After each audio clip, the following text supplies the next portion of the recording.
Hola, hola, ¿cómo están? Muy buenas noches, bienvenidos a un nuevo espacio de noticias. Estamos como todos los martes a las 3 y los sábados a las 20 aquí en Canal 100, el canal de la Cooperativa de Agua, Energía y otros servicios comunitarios de 2 de Mayo Limitada. ¿Quién les habla?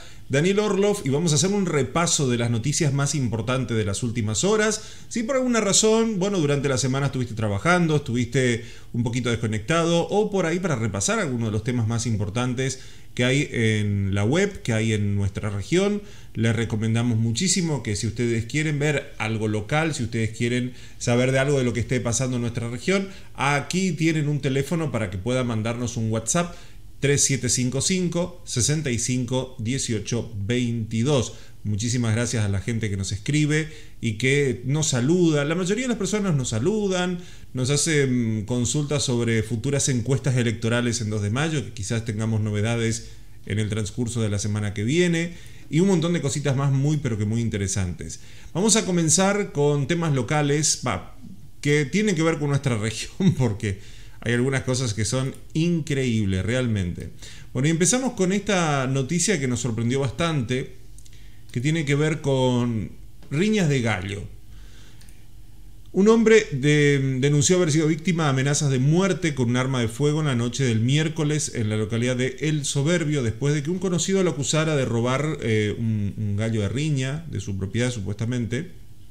Mateo, de 28 años, llamó a la policía porque, un tal Cayo le había, secuestrado, por así decirlo, porque le había primero, propuesto hacer una reunión para discutir un negocio con el tema de una yunta de bueyes que se iban a comprar, vender en el transcurso de ese día en el paraje Arroyo Bonito. Bueno, él llegó hasta allá, me tomaron un matecito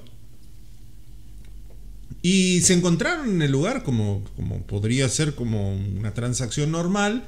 Y dentro de esa charla, Cayo saca un revólver, lo obliga a subir a la camioneta, le llevó hasta las orillas del río, eso es en Colonia Chafarí, no sabe exactamente en dónde, y le dijo: o vos me devolvés mi gallo, o acá te liquido y te tiro al río. Bueno, aparentemente él mintió, dijo: sí, yo sé dónde está tu gallo, como para calmarlo, porque en realidad él no tenía ni idea de ese gallo. Y cuando él le había dado una indicación a este Ricardo Cayo, de 53 años, lo dejó, y en el momento que lo dejó libre, él automáticamente fue y hizo la denuncia en la comisaría local. Posteriormente fue detenido por amenaza, secuestro, y se hizo un allanamiento para buscar el arma que utilizó en el incidente. O sea, este tipo de cosas realmente nos preocupan mucho, porque la riña de gallos en sí, en la región de San Vicente, El Soberbio, incluso aquí en 2 de Mayo, en su momento, era algo que generaba muchísimo dinero. De hecho, hubo personas muy importantes detenidas en su momento por participar de estas riñas de gallos. Recuerdo una oportunidad que hasta se había denunciado que jueces, funcionarios públicos, estamos hablando de hace muchos años atrás, ¿no?, habían sido detenidos por participar de estos eventos en San Vicente. Entonces es algo que lamentablemente sigue ocurriendo, porque esto es maltrato animal y tiene que ser denunciado. Y llegar al punto de querer matar a una persona por un gallo demuestra 2 cosas. Primero, que la vida humana les importa poco y nada. Y segundo, la cantidad de dinero o de influencias que hay en ese tipo de eventos en la zona del Alto Uruguay. Preocupa muchísimo por ese lado. Yo creo que la noticia está más en el trasfondo que el de la noticia en sí misma. Y de hecho trascendió muy poco esta noticia, la he visto solamente en un par de portales. Desconozco por qué, sinceramente, porque me parece que hay, por el trasfondo que le acabo de comentar, me parece que debería tener un poquito más de trascendencia. Pero bueno, vamos a otro hecho. Teníamos lo del asalto violento que vivió San Vicente días atrás, en donde un productor recibe la no grata visita de, creo que de 2 o 3 personas que golpean una puerta, ingresan. Esto es en el kilómetro 994, lo que sería el ex kilómetro 1278 de la Ruta Nacional 14, cerca de las 10 de la noche del día del día martes, donde 3 delincuentes ingresan con pasamontañas, vestidos de negro o azul oscuro. Por eso cuando inicialmente se había hecho la denuncia se decían que eran como policías con pasamontañas, pero en realidad eran camperas oscuras, y habían ingresado a esta vivienda familiar y le someten a Jorge, de 41 años, y a su esposa, 31, con armas de fuego. O sea, uno de ellos por lo menos lo apuntaba directamente. Aparentemente ahí hay detrás una historia de soja, tráfico de soja, o por lo menos eso se especula, porque en realidad no queda muy claro qué es lo que ha ocurrido. Pero los malvivientes, según la denuncia, golpean la puerta, los reducen, les dan una golpiza, los dejan muy mal heridos, o sea, realmente los golpean bastante, sobre todo a Jorge, y les roban 1,5 millones de pesos, que yo desconozco si es pesos o combustible, porque ahí hablaba de vales de combustible también, esto es algo ya de lo que la gente cuenta, ¿no? Pero lo oficial es 1 millón de pesos, más $20,000. Los maniataron con precintos, de los de plástico, digamos, colocaron como si fuese una esposa, y los dejaron abandonados en el lugar. El hermano de la víctima, de Jorge, es policía, y se contacta con Jorge a las pocas horas para ver cómo estaba, por la razón que sea, y descubre que el hermano justamente, podría haber tenido un inconveniente porque no contestaba, así que se traslada hasta el lugar y lo encuentra a ellos. Lo encuentra a los dos. Entonces lo trasladan hasta el SAMIC de San Vicente, donde son atendidos, incluso quedan bajo revisión médica, y ahí realizan la denuncia donde él decía que él creía identificar como mínimo a uno de los atacantes. Pero después de esto no se habló más de este caso, no se volvió a hablar, a pesar de lo violento, grave y millonario del robo. $20,000 más 1,5 millones de pesos es mucha plata, estamos hablando de casi 6 millones de pesos en total. No se volvió a hablar del tema, o sea, es un silencio que a mí me llama mucho la atención, porque generalmente en estos casos siempre hay un seguimiento, hay un avance en la investigación, la policía va tirando datos, por mucho menos por el robo de una camioneta o por robo de un auto, a veces tenemos comunicación directa con la policía que nos va informando los lugares donde estuvo y haciendo un par de cosas dentro de lo que es el circuito interno periodístico, no de lo público.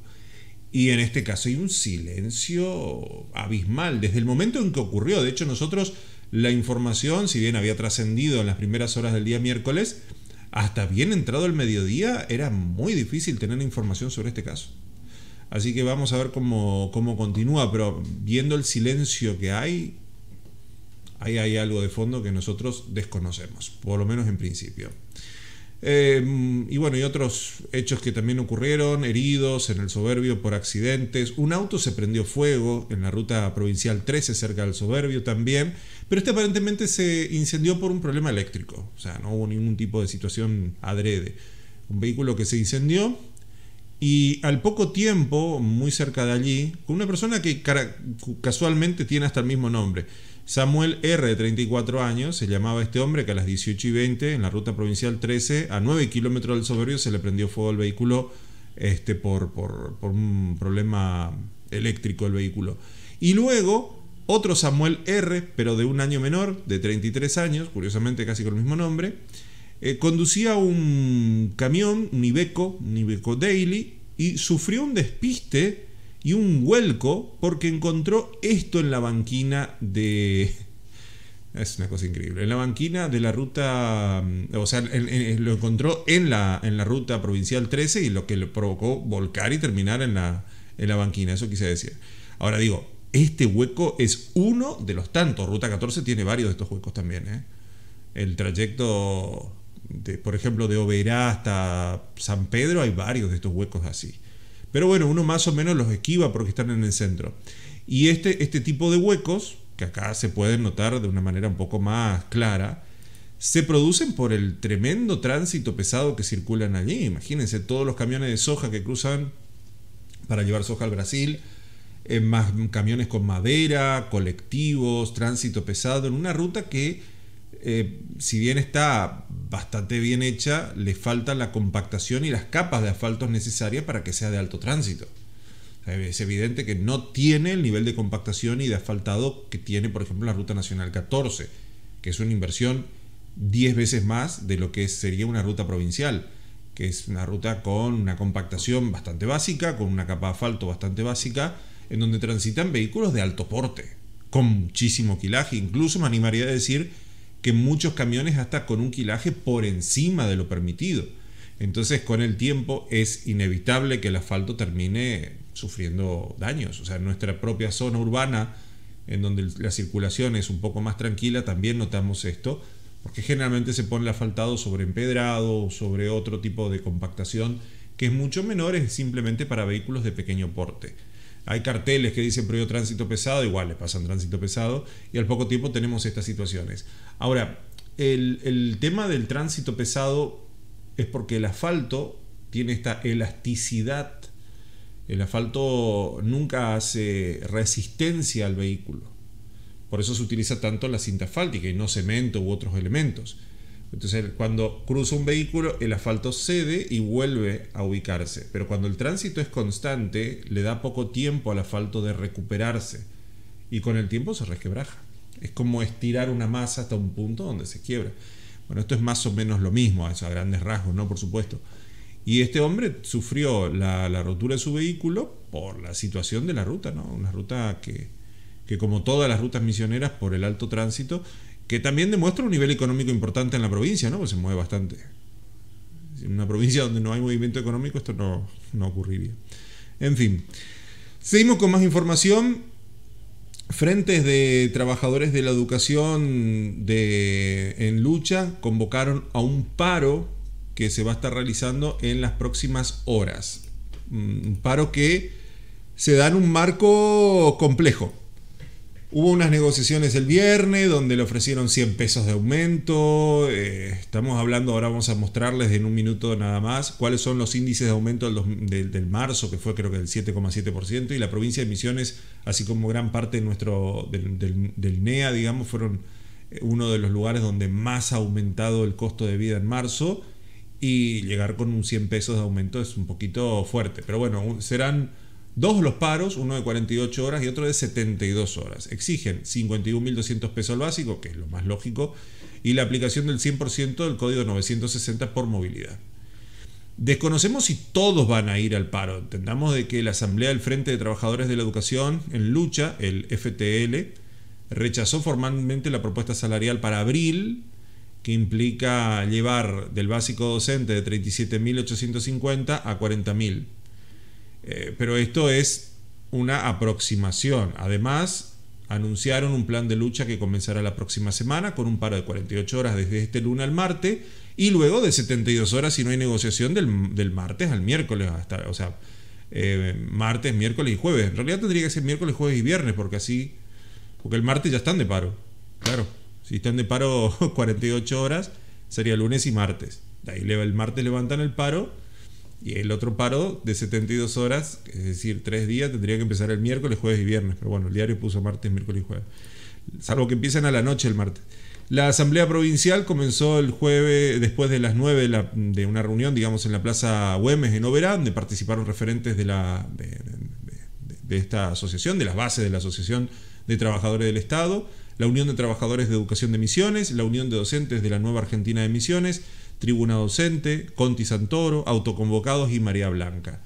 Al finalizar la asamblea se determinó justamente lo que acá les estamos comentando. No son los gremios mayoritarios, pero seguramente se va a hacer sentir. De hecho, en algunas escuelas ya se había anticipado un paro de ATE, y en algunas escuelas que tienen mayoritariamente docentes agremiados a este tipo de sindicatos, prácticamente le han dicho a la gente que no manden a sus hijos porque van a estar de paro. Estamos hablando de San Vicente, el Soberbio, pero en otros lados fue normal las clases. Depende a qué gremio pertenezcan cada área docente. En principio, si llegamos a saber de que este lunes hay un paro general de todos los docentes, bueno, le estaremos informando. Pero es un puntapié inicial. Veremos cómo continúan estas negociaciones, y más faltando tampoco para las elecciones también. Esto es otro dato a tener en cuenta, porque seguramente ahí se va a aprovechar al máximo para hacer manifestaciones más fuertes.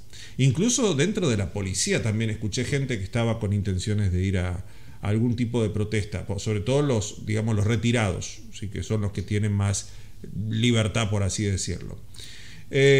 Hayan muerto a un hombre que era buscado desde hace unos días. Habría caído accidentalmente desde unos 5 metros de altura al desprenderse una chapa del techo de un galpón. Vamos a leer estos datos porque es algo rarísimo. Dicen que no hay nada peor que la incertidumbre. Bueno, al enterarse de que esta persona que era buscada estaba muerta, sí, hay cosas peores que la incertidumbre, sin dudas. Tal es el caso de la búsqueda de Gustavo Daniel Sansi, de 45 años, que era buscado hace unos días por una denuncia que fue realizada por su propia pareja. Según fuentes policiales, el jueves por la noche el cuerpo fue hallado en la calle Grecia del Dorado. Sansi había sido visto por última vez el miércoles a las 22, cuando se retiró de la casa para, regresar, salía de la casa de su pareja para volver a su propia casa, y se perdió toda comunicación. A raíz de eso la mujer hizo la denuncia, se realizaron múltiples búsquedas en la zona y finalmente cerca de las 20 del jueves, casi 24 horas después, 22 horas después, los efectivos fueron alertados por una vecina que en un galpón que era contiguo a la vivienda de Sansi había el cuerpo de una persona en el suelo. Bueno, llegaron hasta allá tanto bomberos como la policía y sí, efectivamente, aparentemente él se había subido a ese techo para buscar sus gatos, que siempre se iban a ese tinglado. O sea, el hombre subió al techo para buscar los gatos. Es la respuesta que hay. Se presume que el hombre había caído accidentalmente de unos 5 metros de altura al desprenderse una chapa de ese edificio. Y así fue como la policía científica, en medio de todo esto, examinó el cuerpo y determinaron que tenía traumatismo de cráneo y fractura de clavícula. El juzgado de instrucción número 2 del Dorado sigue trabajando para investigar este hecho. Pero es una cosa rarísima. O sea, llegó a la casa, dijo: los gatos no están, seguro se treparon a aquel techo a las 10 de la noche, 11 de la noche, y se trepó al techo y se cayó. Y se murió. En fin, identifican a un camionero, uno de los camioneros fallecidos en Corrientes. Este hecho que hasta ahora, prácticamente, porque el hecho ocurrió en la Ruta Nacional 14, cerca de Santo Tomé, ocurrió ayer, cerca del paraje Cuay, en Corrientes, y chocaron dos camiones. O sea, la fuerza del impacto que tuvieron esos dos camiones, prácticamente era imposible que sobrevivieran. Según las pericias, el accidente ocurrió cuando un camión intentó adelantar a otro y se encontró con un vehículo de gran porte de frente. Y ya está. Y terminó. Las víctimas fueron identificados como Raúl Ibarra, conductor entrerriano, y Alberto Fusca, de la provincia de Misiones. Aparentemente Fusca era el que transportaba combustible. A ver si tengo por acá más imágenes, porque realmente el choque de estos camiones es brutal. Brutal. Y creo que el camión iba vacío, no lo sé, porque no vi derramamiento de combustible, pero lo que sí les puedo decir, que hasta esta hora de la noche del sábado, todavía estaba limitada la circulación de la Ruta 14 en esa zona por ese accidente. O sea, casi más de un día después todavía se estaba trabajando. Acá tengo algunas imágenes más. No sé si se llega a ver bien, voy a reacomodar un poquito para que se pueda ver un poco mejor. Pero claro, era un camión de madera que transportaba leña, madera, que se adelantó y se encontró de frente con el camión de combustible que venía de Misiones. Pero el impacto era increíblemente fuerte. Los pedazos de madera, o por lo menos eso es lo que dice el diario. Lo más lógico sería que el transporte de madera, lo que lleva madera, sea el misionero, pero no, el conductor de combustible es el que es el misionero. Una cosa increíble, increíble. Pero a ver, yo ando bastante en ruta y les puedo garantizar de que la gente cuando conduce el acceso a 2 de Mayo, por ejemplo, en más de una ocasión me ha pasado que cuando venís desde Salto Encantado hacia 2 de Mayo, lógicamente para entrar en lo que es la zona del Austral, lo ideal es bajarse a Banquina, que tenés un acceso, poner guiño hacia la derecha, dejar que los vehículos crucen y posteriormente hacer guiño hacia la izquierda para ingresar por ese camino que va hacia el Austral. El tema es que mucha gente dobla directamente ahí y le importa poco y nada si viene uno de frente, si viene uno de atrás, no importa nada. Y a veces realmente da mucha bronca de que uno viene con el vehículo, se orilla como corresponde, dándole lugar al de atrás, y el de atrás viene y se mete, o provocando que todos frenen, que todos toquen bocina, que se genere una situación molesta, y vos ahí expectando que vos sí estás cumpliendo lo que establece la normativa para evitar un accidente, y cruza uno porque sí, sin que nadie les aplique ningún tipo de multa, sin que haya ningún tipo de control. Es fuerte eso. Y eso es por nombrar uno de miles de ejemplos en muchas situaciones de la ruta, tanto en zona urbana, suburbana, o lo que es trayecto de ruta, que te cruzan por derecha, que te cruzan por izquierda, en lugares donde no deberían, con doble raya, altas velocidades, vehículos que circulan sin luces, sin patente. He visto muchos vehículos directamente sin patente circular y cruzar controles policiales sin patente. Sinceramente desconozco, porque hay controles, o sea, vos ves que hay autos policiales con sus luces encendidas, que los policías están en la ruta, que gendarmería está en la ruta, pero a veces vos decís, ¿cómo puede ser que ese vehículo que está sin una luz delantera, sin una luz trasera, que no tiene patente, cruce los controles como si nada, y vos estás ahí todo el tiempo atento a que si hay un foquito roto, cambiarlo, tratar de tener todo lo que es la verificación técnica, papeles al día, seguros al día y todo lo demás, siempre te paran y te preguntan mil cosas? O sea, es raro, ¿no? Me parece como que para unos sí, para otros no, y después cuando ocurren las tragedias nos preguntamos, ¿por qué pasa esto? Y un poquito porque somos hijos del rigor y por otro porque faltan controles, o sea, es una cosa sobre otra. Bueno, también dentro de lo que cabe, motociclista falleció en siniestro vial. El siniestro ocurrió en la madrugada de este sábado en Jardín América. La víctima tenía 29 años. El lamentable hecho ocurrió durante la madrugada de hoy en Jardín América. Un hombre de 29 años, identificado por la policía como Fabio Gabriel Castro, chocó contra un semirremolque que estaba estacionado en la avenida. Bueno, ahí tenemos otro hecho. Un semirremolque estacionado sobre una avenida, que dependiendo de la avenida tenés poco margen de circulación, más allá de cómo pueda estar la persona circulando. Si carece de iluminación el remolque, uno viene a una cierta velocidad sobre una avenida y de golpe te encontrás con un semirremolque tirado ahí, un camión o lo que sea, hay cosas también ahí como para ir mejorando. Y en este caso fue a las 2:30 de la mañana, con una Sanela 110 y con un impacto muy fuerte. Fue encontrado con vida, fue trasladado al nosocomio local, pero ya cuando llegaba al nosocomio llegó prácticamente muerto. Así que una situación muy fuerte. Y acá vemos el camión que deja, como muchas zonas del interior, ¿no? Lo dejan ahí. Como vive el conductor del camión enfrente, lo deja ahí con una cuestión entre comillas de seguridad, y viene alguien y se mata. ¿Y quién es responsable? Y hay ordenanzas y dependiendo de la situación se deslindan responsabilidades. Pero sin iluminación, un vehículo que prácticamente está parado en el medio de una avenida puede llegar a ser un problema muy serio. Temblor magnitud 7 frente a las costas de Indonesia. De hecho, acá en Argentina, yo desconozco por qué, se ha informado muy poco, pero acá en Argentina, en la zona de San Juan, San Luis, Mendoza, han ocurrido en estos últimos 10 días más de 15 terremotos de distintas magnitudes. Claro, lo que pasa es que son en zonas donde siquiera hay cascos urbanos, casas abandonadas, pero sí se están registrando muchísimos temblores en todo el mundo.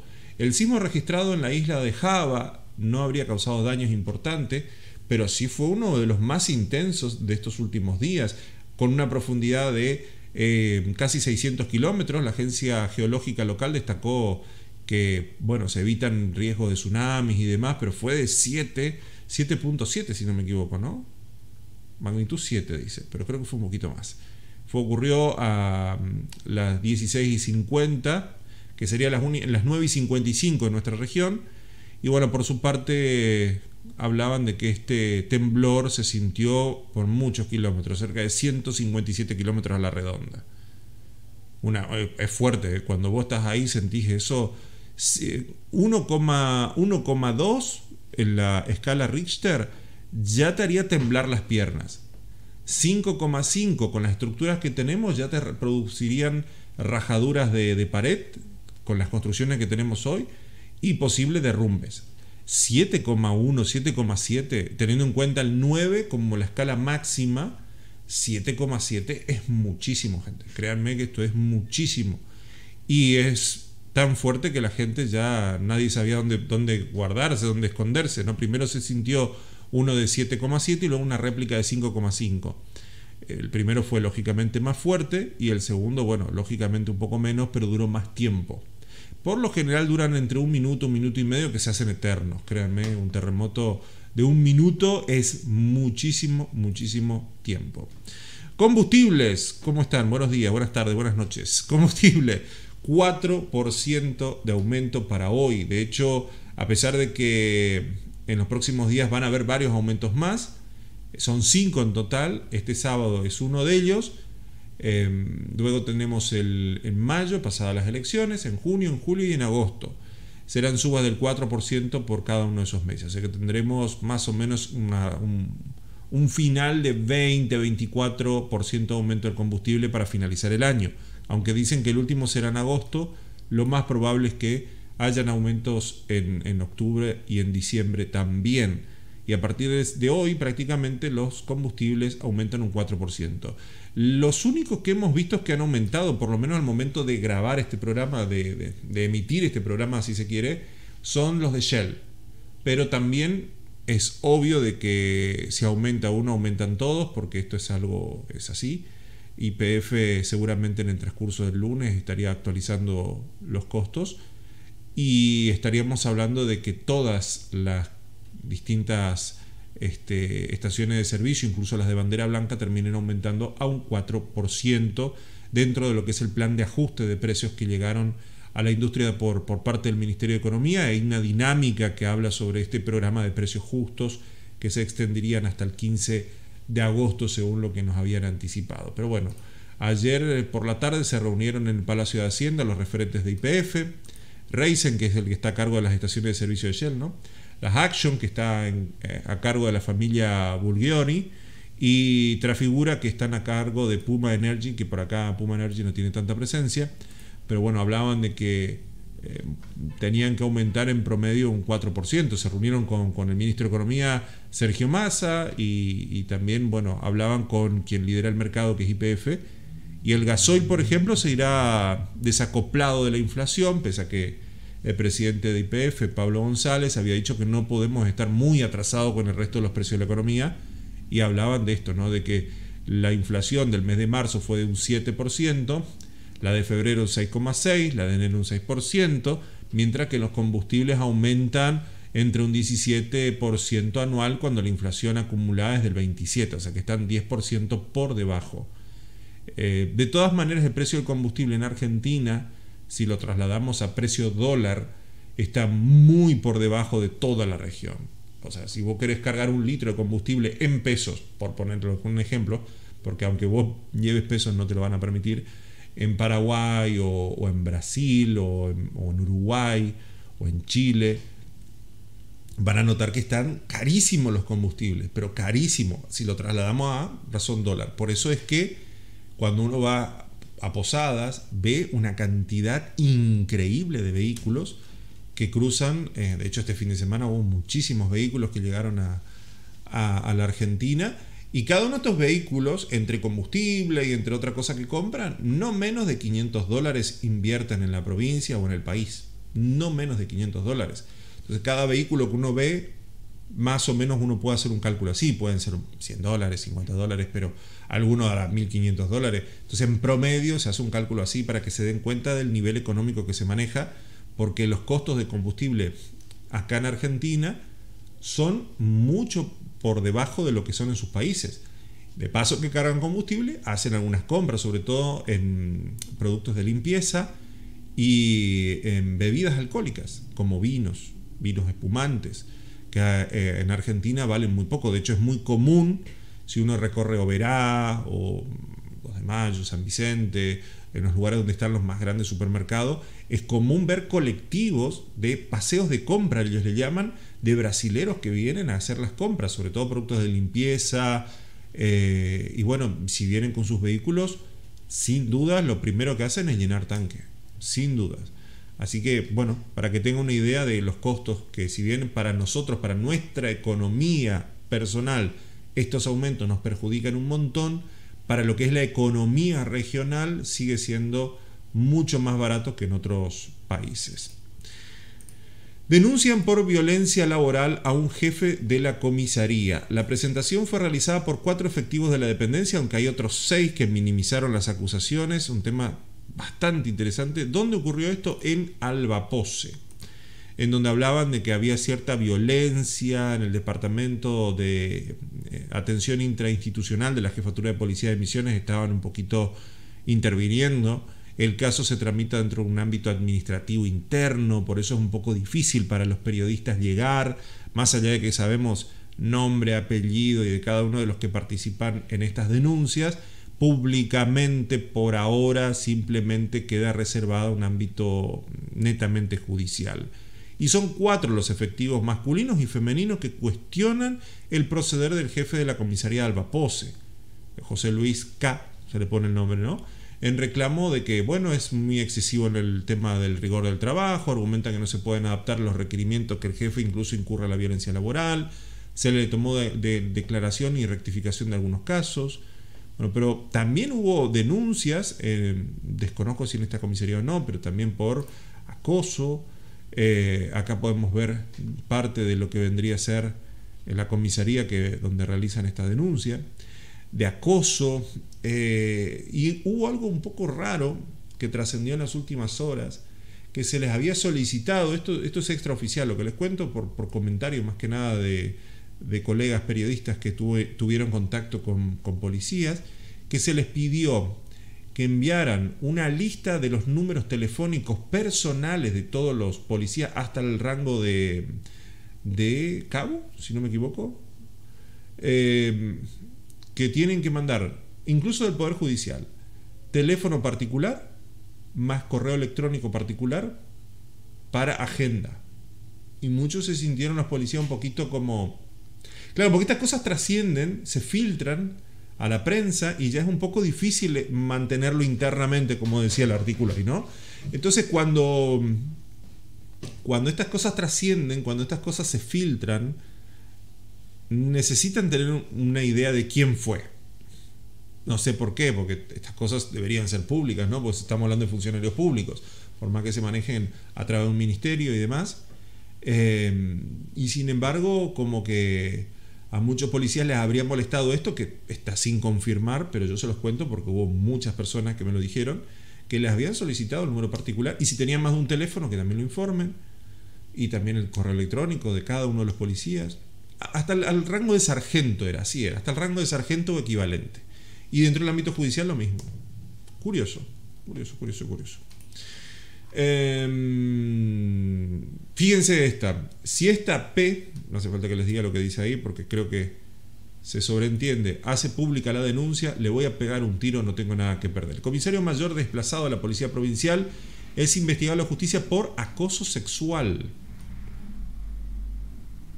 maltrato laboral en la subdirección que tenía a su cargo. También fue denunciado por una sargento y una subalterna por amenazas de muerte. O sea, son muchas cosas lo que están pasando dentro de la policía, ¿eh? Por eso, por ahí no sería tan descabellado pensar que existe este memorando interno donde le piden a los policías hasta el rango de sargento para arriba, ¿no? Que les pasen el teléfono particular y el correo electrónico para agenda de parte de las autoridades que, bueno, podrían estar viendo a ver quién es el que filtra la información, ¿no? Si esa va a la prensa y hace pública la denuncia, le voy a pegar un tiro, no tengo nada que perder. Esto provocó que el juez de instrucción 2, Juan Manuel Monte, ordene las medidas restrictivas para que el sospechoso, bueno, digamos, que esté por lo menos en las últimas horas vigilado.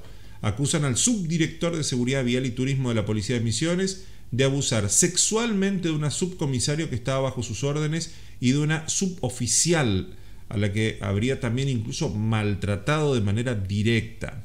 Una sargento de 38 años fue víctima de muerte, por lo que no solo denunció al comisario mayor de 54 años ante la fiscal de instrucción 1, Analía Benedicta Spiñato, sino también por el maltrato laboral.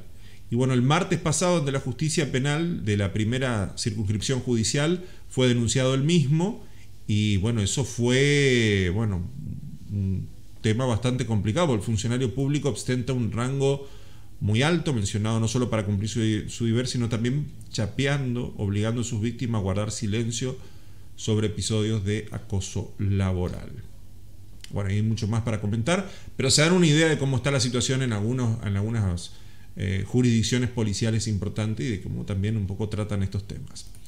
La inflación de marzo, eso es lo que le anticipábamos en el noreste argentino, fue la más baja del país. La inflación se desaceleró en las provincias del NEA, pero en realidad no sé si tanto. Se registró un incremento del 6,2. O sea, si hay una diferencia es de 0, desaceleró un 103,6% en el primer trimestre, se situó en el 21%, siendo el peor trimestre desde el 2017 a la fecha. A nivel de país, se registró una fuerte aceleración durante marzo, alcanzando el 7,7%, un punto por arriba respecto a febrero, que fue de 6,6%, siendo el valor más alto de la presidencia Fernández en cuanto a lo que es aumento por mes. Entendamos de que hay países de que en un año entero, tienen aumentos del 0,3% y ya es un escándalo. En Estados Unidos, cuando aumentó un 0,1% la inflación, hubo protestas masivas en la calle. 0,1555. Acá tenemos un promedio mensual de 6-7% y está todo tranquilo. Es una cosa rarísima. Pero bueno, comparado entre otras regiones, el Cuyo existió una mayor expansión del 7,9%, mientras en la región del NOA 7,3%, la Patagonia un 7,0% y en el NEA del 6,2%. Por eso le digo, 0,9%, 0,8%. Menos que en el resto del país. Es muy poquito. Acá podemos ver los índices, los gráficos que aparecen en pantalla de las distintas regiones, lo que es Nacional, Gran Buenos Aires, La Pampeana, Noreste, Noroeste, Cuyo y Patagonia, que son los segmentos donde se divide el país para la evaluación del INDEC. El NOA, por ejemplo, tiene la mayor expansión de precios del 22,5% en lo que va del año. Y estamos en mayo. No, todavía estamos en abril, no estamos ni siquiera en mayo. Por favor. O sea, estamos en el mes 4 y ya acumulamos un 22,5% en el NOA. En el Cuyo 22,4%, en el Gran Buenos Aires 21,9%. A nivel nacional en general 21,7%. En la Pampa o la zona pampeana 21,6%. Y en el NEA el 21%. En la Patagonia es en general el más bajo con el 19,8%. En general. Este mes fue el más bajo el NEA. Pero en términos generales, de enero hasta ahora, el más bajo en general es Patagonia. Es una cosa increíble. Y el interanual es de 104,3%. El mayor valor desde la hiperinflación. Estamos hablando de allá de los años 90. Es una locura que los costos estén tan altos en el país. De lo que es marzo del 2022 hasta ahora. Es imposible hacer un análisis, porque estos índices, son muy pocos países en el planeta que tienen estos índices de inflación. Muy pocos. Creo que Venezuela nomás no supera, no hay otro. Venezuela y quizá algún país africano que está en guerra. Pero ni siquiera Ucrania, que está en guerra, tiene estos niveles de inflación. Una cosa sin palabras. El Dorado avanza con la creación de una cancha de hockey. El deporte misionero también se está empezando a sentir, y con esto quiero hacer mucho hincapié en el enorme laburo que tienen muchísimos profesores de educación física, intendentes, que trabajan para que nuestros atletas puedan tener un espacio en la provincia de Misiones para poder salir adelante. Una muy buena salida laboral es el deporte. También te permite estudiar en buenas universidades, te permite llegar mucho más lejos. Y el semillero deportivo que tenemos en la provincia de Misiones es enorme, con una pileta olímpica también, y ahora con esta cancha de hockey, entre otras que se están haciendo, no solo de hockey, sino otras, digamos, disciplinas deportivas. Le estamos dando un lugar a nuestros jóvenes a que tengan la posibilidad de entrenar de manera profesional. Muchos de nuestros jóvenes ganan campeonatos deportivos prácticamente entrenando en ríos, arroyos en el caso de natación, o entrenando en una plaza en el caso del hockey sobre césped, y ahora teniendo un lugar profesional para poder entrenar y desarrollarse. Es muy probable que en los próximos años veamos un montón de deportistas profesionales de nuestra provincia, estando en distintas selecciones nacionales de las distintas ramas deportivas. Me parece una cosa maravillosa. Así que, bueno, el ministro de Deportes, Héctor Corti, hablaba sobre la importancia de dar este espacio, como ocurrió hace un tiempo en Oberá, Puerto Iguazú. La capital del trabajo también quiere tener su propia cancha de hockey con superficie de césped sintético, y están preparando todo para la construcción del mismo. Es una inversión bastante grande y le da un futuro fabuloso. Estamos hablando de que va a tener las medidas reglamentarias, 91,4 metros de largo por 55 de ancho, y esto ayuda a crecer al deporte, como les decía recientemente. Me parece muy positivo todo esto. Un detenido y el secuestro de un arsenal de armas, trampas y animales faenados en el Parque del Uruguay, una zona que entendamos es una zona de reserva. Yo nunca entiendo por qué los medios tienen fotos tan pixeladas. O sea, no sé por qué tienen tan mala calidad las fotos de los medios digitales.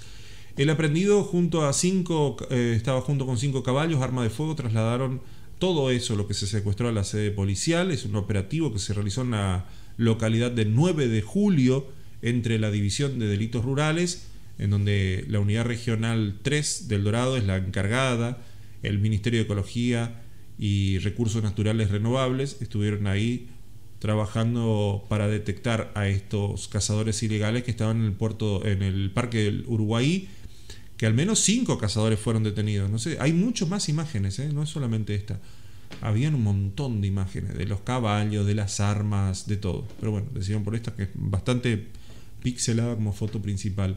Pero gente, créanme, es impresionante todo lo que se está deforestando en nuestro monte en estos últimos meses. Muy buen trabajo por parte de la policía, también de gendarmería y del personal del Ministerio de Ecología, que están haciendo un trabajo muy fuerte en la región. Créanme que sé que están haciéndolo. Confirma la muerte de una niña de 6 años por dengue en Tucumán. La pequeña no tenía comorbilidades, ya suman 9 las víctimas fatales en esa provincia, y se reportaron más de 14.000 casos desde que empezó la epidemia. El Ministerio de Salud Pública de Tucumán confirmó la muerte de una nena de 6 años con diagnóstico de dengue. La provincia ya tiene 9 casos fatales, y creen que este año, bueno, prácticamente los laboratorios están funcionando al máximo. Y agregó que a pesar de los esfuerzos del personal, lamentablemente le es muy difícil de salir del cuadro clínico, y esto fue lo que le provocó el deceso. Desconozco si fue dengue hemorrágico, pero estamos hablando desde abril desde el 1 de abril hasta ahora 15 de abril, hay 28.000 casos, más de 28.000 casos, superando incluso los picos del 2020, antes de la pandemia, ¿no? O durante la pandemia. Fue impresionante. Las provincias de Buenos Aires, capital, la capital, digamos, de Buenos Aires, Córdoba, Entre Ríos, Santa Fe, Corrientes, Formosa, Chaco, Catamarca, Jujuy, Salta, Santiago del Estero, Tucumán y La Rioja son las que tienen los mayores casos. Nosotros acá lo que más nos jode es la chikungunya, pero hay que estar muy, muy, muy alertas. En Wanda interceptan un camión que llevaba 73.000 atados de cigarrillos de contrabando.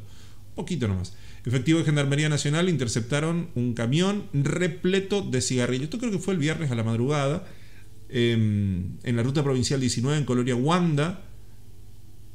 73.000 atados de cigarrillos, 300 kilos de insecticida. ¿Por qué no mezclar insecticida con cigarrillo? Total, el que se lo fuma. La Fiscalía Federal de la Ciudad del Dorado y Aduana de la Delegación de Puerto Iguazú dispuso que las mercaderías estén a disposición de la justicia. Creo que posteriormente se los va a quemar, pero son 146 cajas que tenían todo esto. No hay un semirremolque entero, así lo llevaban ya directamente, ni se tomaron el trabajo de esconderlo. Una cosa maravillosa.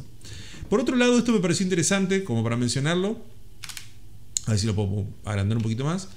Economy saca una nota muy interesante que tiene que ver con la industria energética, con la yerba usada, la yerba mate usada y secada. Hay un trabajo que se está realizando para determinar si se puede ocupar dentro de los rellenos sanitarios, que la yerba que se descarta una vez que el mate se lavó, estamos hablando de más de 1 millón de toneladas anuales en Argentina, se puede utilizar para generar carbones activados. elementos que serían claves para producir combustible. Combustibles como por ejemplo los utiliza Alto Paraná para hacer energía, o incluso aprovechar toda esa hierba que ya no se usa más, secarla, producir carbones activos e incluso hacer una especie de chipeado para que se lleven a los secaderos para reutilizarlos para el secado de las nuevas plantas de yerba mate, para reducir costos, ¿no? Hasta ahora nadie lo había pensado en el potencial tecnológico que tiene un residuo tan importante como lo es el de la yerba mate, no solamente en Argentina, sino en toda Latinoamérica. Vamos a Brasil, a Uruguay, a Paraguay, y entonces esta Argentina está demostrando la potencialidad que tiene, que es una oportunidad para la Argentina y para toda la región, para impulsar lo que hoy se está desperdiciando y se puede desarrollar, eventualmente sustituir importación de carbón o de otros elementos y generar empleo local para poder producir este carbón activo en base a yerba mate lavada. O sea, imagínense, hay varias pruebas que se estuvieron haciendo en varios laboratorios a una escala piloto, ¿no? Y en donde mostraba que se está trabajando con esta yerba mate para hacer carbones activados. Y quien está estudiando esto, esta chica Jerez, está en Madrid, en España. Allá es donde está realizando esta investigación, que ya lleva más de 3 meses. Ellos están investigando muchísimo en una alternativa a la energía convencional, con energías renovables, la eólica, la solar, la hidroeléctrica, y quieren reemplazar todos los combustibles tradicionales, y dentro de esas investigaciones se le ocurrió trabajar directamente con esto. Incluso, escuchen esto, podríamos tener algún sistema para mejorar el consumo de energía eléctrica de toda la región, porque puedes utilizar esas toneladas, imagínense, estamos hablando de millones, la yerba mate puede vaporizar residuos, el polvo mismo se puede contener, el palo, la hoja y demás, más de 140.000 o 141.000 toneladas anuales, más todo lo que dejan los molinos, ¿no? que en el proceso de secado, que son algo así de 25.000 toneladas de polvillo y de otras cosas, que si se los compacta con agua y demás, se puede hacer un producto que permita utilizar la energía geotérmica, o la energía térmica, quiero decir, para producir electricidad, como hace Alto Paraná y como hacen un montón de otras, pero lo hacen con leña, ¿no? O con chips.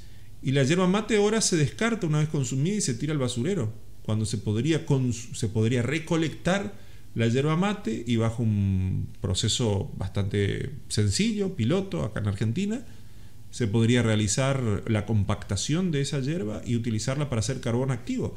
De hecho, la Universidad Nacional del Centro de la Provincia de Buenos Aires estuvo trabajando bastante con esto y realizó un aporte económico para que este proyecto salga adelante con esta investigadora, que seguramente en los próximos días vamos a tener mucho más novedades. Me parece increíble. La yerba se termina de tirar y cuántas llenamos basureros enteros de yerba mate en las escuelas, en nuestras casas. Y es una muy buena fuente de energía para producir electricidad y para volver a hacer secado de yerba mate o té en base a sistemas tradicionales, ¿no? Me parece maravilloso. Esto es algo increíble, pero esto es algo increíble. Ya con esto vamos cerrando el día de hoy. Le amputaron las piernas a un jubilado y aparecieron quemadas en un descampado. La clínica dice que se las robaron. Una cosa rara. Ya les leo cómo es. 4 días atrás, la familia de José Luis Silva le habían contado que en una clínica de San Nicolás le pidió que pasaran a retirar las extremidades porque no contaban con el servicio de deposición de residuos patógenos. Después de que un vecino informara a la policía del macabro hallazgo, un empleado del centro de salud denunció el robo. Este hombre se tenía que amputar las piernas por un problema, por una trombosis que sufrió en sus piernas. Entonces el hombre le dijeron: miren, tenemos que amputarle las piernas para que usted pueda sobrevivir. Le cortaron las piernas y después le iban a dar para enterrarlas en el cementerio, para cremarlas o como quieran, ¿no? Y resulta que alguien robó las piernas del hombre del sanatorio y aparecieron quemadas en un campo como una especie de ritual. Esto ocurrió en San Nicolás. Y están todos muy conmocionados porque, claro, vos imagínate, llegar ahí, un descampado donde los chicos siempre van a jugar, y encontrar 2 piernas quemadas en el barrio Plastiveral. Esto es sobre la calle 7 de septiembre entre Brown y Mortero, para ser exacto. Ahí hay un jardín que hay en ese lugar. Y bueno, el dueño de casa, cuando va a ver, porque todavía salía humo, de las piernas, ¿no? Y empezaron a hacer análisis de ADN por si se trataba de una persona que habían matado, qué sé yo, y le saltan los registros de este hombre que incluso todavía estaba internado. Dijeron, che, pero tus piernas aparecieron quemadas allá en un campo. El tipo no podía salir al asombro. O sea, imagínate, ya tener que padecer que te corten ambas piernas por una trombosis y que todavía, estando recuperándote, aparecen tus piernas quemadas en un campo allá no sé dónde por un ritual que hicieron porque le robaron las piernas a una clínica. Es una cosa increíble. Entonces, bueno, se hizo una investigación. Este sería el lugar donde supuestamente se hizo el macabro hallazgo, y encontraron parte de una pierna humana y la otra ya había sido desplazada por un perro. Claro.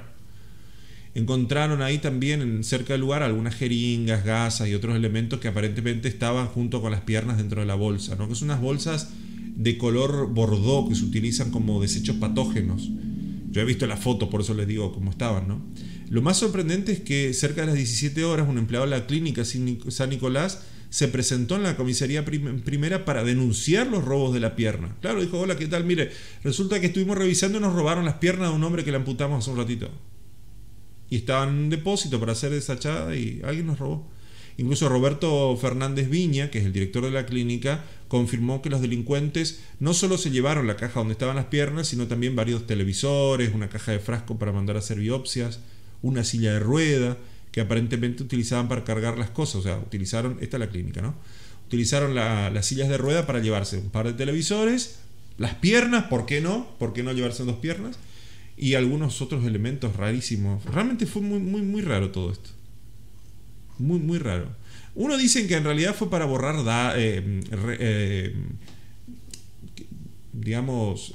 rastros. Lo quemaron para evitar que después lo detecten quiénes son los ladrones. Pero muchos dicen que habían indicios de un pequeño ritual con las piernas. Pobre hombre, la verdad. Imagínate una situación como esa. Le robaron las piernas y se las quemaron, ¿no? Una cosa increíble. Argentina, ¿qué quiere que le diga? Y por otro lado, confirmo lo que había anticipado los otros días. India superó a China y se convirtió en el país más poblado del mundo. Las cifras ocultan otra realidad que tiene que ver con la pobreza, lo cual es muy fuerte porque India es uno de los países más avanzados tecnológicamente del planeta. Esto tampoco nadie lo cuenta. Pero India está al nivel de Estados Unidos y Japón, tecnológicamente hablando. No porque sea, incluso porque lo es, económicamente más barato producir en India, como lo es en Taiwán y en otros países tercermundistas donde el manejo de la fabricación de tecnología es más barato porque la mano de obra es más económica, sino porque el país también ha invertido mucho en tecnología. De hecho, si hay una carrera aeroespacial, digamos, India está ahí, metida. Ha puesto varios satélites. De hecho, los mejores genios informáticos que hay en este momento del planeta son de India. Y aún así sigue habiendo una pobreza extrema donde hay parejas que tienen 11 o 14 hijos y los costos de vida son elevadísimos y hay mucha hambruna también. Es una realidad diferente. La población de India es de 1.400 millones de habitantes. Y recordemos que el mundo hace muy poco llegó a 8.000 millones de habitantes vivos en todo el planeta. 8.000 millones. O sea que China está por los 1.200 millones, India está con los 1.400 millones. Entre China y India tienen casi el 30-40% de la población mundial, para que dimensionemos la cantidad de gente que hay. Y ahí tenés esta realidad de pobreza con autos eléctricos, iPhones, tecnología de última generación y demás. Increíble, realmente, sin lugar a dudas.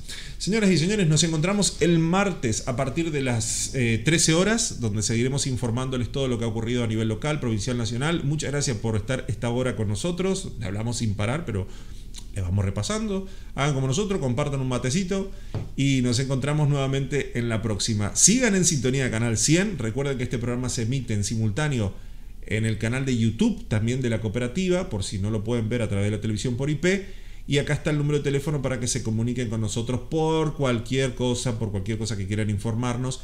Ahí estamos disponibles para que ustedes nos acerquen información y los podemos compartir con la gente que nos sintoniza y con la gente que nos ve a través de YouTube.